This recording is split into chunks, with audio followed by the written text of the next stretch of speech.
ये बहुत ही दिल को दहला देने वाली घटना है। ये एक मासूम 3.5 साल की बच्ची के साथ इस तरह का बलात्कार करके उसको मार दिया गया। मैं कहूँगा जिसने ये हरकत को अंजाम दिया वो इंसानी दरिंदा है, दरिंदा। ऐसे नासूर दरिंदे की सजा सिर्फ सजाए मौत है। मैं तो चाहूंगा कि ऐसे लोगों को जिसको पुलिस ने पकड़ा है बीच चौराहे पे ला के सबके सामने उसको फांसी देना चाहिए। लेकिन क्योंकि हम संविधान को मानते हैं, कायदे कानून में विश्वास रखते हैं, तो कोर्ट में अब उसको पेश किया गया है। लेकिन हमारी तो यही मांग है सरकार से कि फौरन फास्ट ट्रैक कोर्ट में इसका केस चलाया जाए। With in 3 months case complete करके स्पेशल प्रोसिक्यूटर रख के इसको फौरन फांसी की सजा दी जाए। नो अपील, नथिंग, डायरेक्ट फांसी की सजा ऐसे दरिंदे को देना चाहिए। तब जाके एक राज्य में, देश में एक मैसेज जाएगा कि सरकार वाकई में सख्त है। मगर सरकार को अपनी नीतियां चेंज करनी पड़ेगी।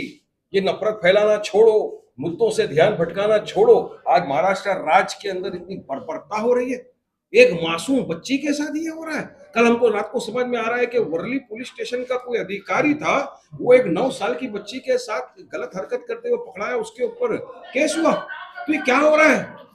ये राज्य के अंदर क्यों हो रहा है? क्योंकि सरकार कानून शिकंजा कसती नहीं है, टाइट नहीं करती। इसकी वजह से ये दरिंदों की हिम्मत बढ़ती जा रही है। तो हमारी यही मांग है आपके माध्यम से सरकार से कि फौरी तौर से उसको अरेस्ट किया है आपने, 3 महीने में स्पेशल प्रोसिक्यूटर रख के स्पेशल कोर्ट लगा के उसका ट्रायल कंप्लीट करे और उसको फांसी की सजा से कम सजा होनी ही नहीं चाहिए। तो बहुत अच्छी बात बोले आपने, बट सर एक और सवाल था मेरा। तो जैसे कि जो पूना केस के बारे में सर, एज ए एडवोकेट आप मतलब उसमें आप कुछ लीगल एक्शन लेना चाहेंगे? चालू है, लीगल एक्शन ले रहे हैं सब पूरी तरह से। देखिए, उसको अरेस्ट किया है पुलिस ने।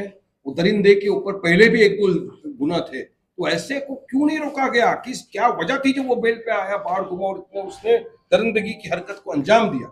ऐसे लोगों को सरकार को चाहिए कि इनको उठा के जेलों में डाले। इनकी जगह बाहर नहीं है, ये इंसान नहीं है, भेड़िए जानवर से बदतर ये दरिंदे है। इनकी सजा सिर्फ एक ही होना चाहिए, या तो सलाखों के पीछे या 6 फीट जमीन के नीचे, इससे ज्यादा कुछ नहीं। सर एक जो है कि आपकी नगर सेविका आपके बाजू में बैठी हुई है जी, इनके सर्टिफिकेट को लेके, हालांकि तो पूरे वर्ल्ड में फेमस हो गई है, काफी मुद्दे उठ रहे हैं। शर्म आना चाहिए लोगों को। एक बच्ची के पीछे लगे हुए, जीती है अपने बल के ऊपर, कॉर्पोरेटर बनी है, लोगों ने इसको मोहब्बत से, दुआओं से, वोटों से नवाजा, ये जीती है, वहां पर काम करे तो लोगों के पेट में दर्द हो गया। अब जो सर्टिफिकेट का मसला है, इन्होंने प्रेस कॉन्फ्रेंस लेके समझाया, कोर्ट के अंदर मैटर है, सब जुडाइज है, इसलिए इसके ऊपर कुछ भी टिप्पणी करना मेरे हिसाब से सही नहीं है। जीतने से लोगों को तकलीफ है या वर्ल्ड फेमस होने से तकलीफ है? जलन हसद का इलाज क्या है भाई? जलन और हसद है इसके साथ, और कुछ नहीं है। लेकिन ये बच्ची इंशाअल्लाह ताला काम करती थी, काम करती है, काम करती रहेगी। ये काम करने में मानती है और ये हिम्मत है इसमें। आप कुछ भी चलाओ, गोदी मीडिया का काम क्या है? कुछ भी चलाना, सिर्फ फालतूगिरी, नफरत फैलाना, भरम फैलाना, अफवाह फैलाना। लेकिन हकीकत जब उनके सामने आती है ना, खामोश होकर ताला मार के जुबान को चुपचाप बैठ जाते हैं।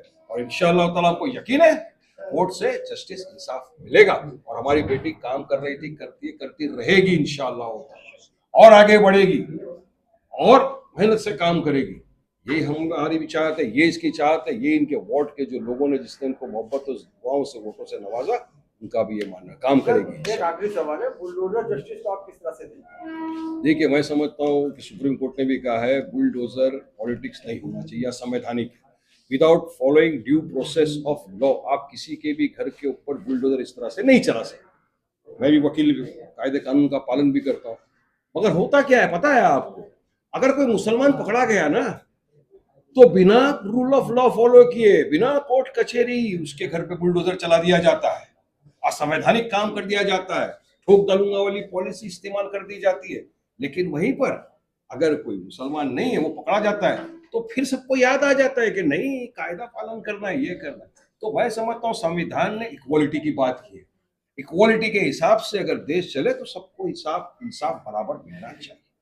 ट्रेन ट्रेन में जिस तरीके से मौलाना तहफुज महफूज रजा, क्या कहेंगे सर उस मामले को लेकर? देखिए, बहुत ही दुर्भाग्यपूर्ण बात है कि ट्रेन से एक मौलाना तौसीफ महमूद रजा साहब मरहूम आ रहे थे। उनका पहले बताया कि एक लाश मिली है बॉडी ट्रैक्स के पास।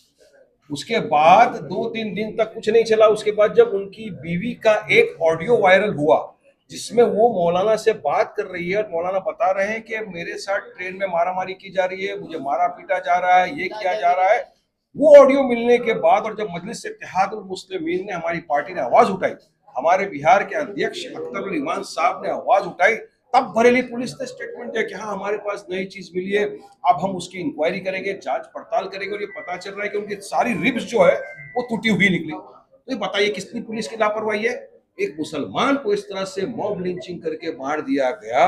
अब पुलिस जाग रही। हमने, हमारी पार्टी के बिहार की यूनिट ने पूरी तरह से कैंडल मार्च निकाला, एक पूरा हैशटैग चला, जस्टिस फॉर तौसीफ रजा साहब। आज अब देखिए उनको जस्टिस मिलना चाहिए, उनकी बीवी को जस्टिस मिलना चाहिए। हमारी पार्टी ने मांग की है कि उनको हर्जाना दिया जाए, 50 लाख रुपया उनको दिया जाए मुआवजा।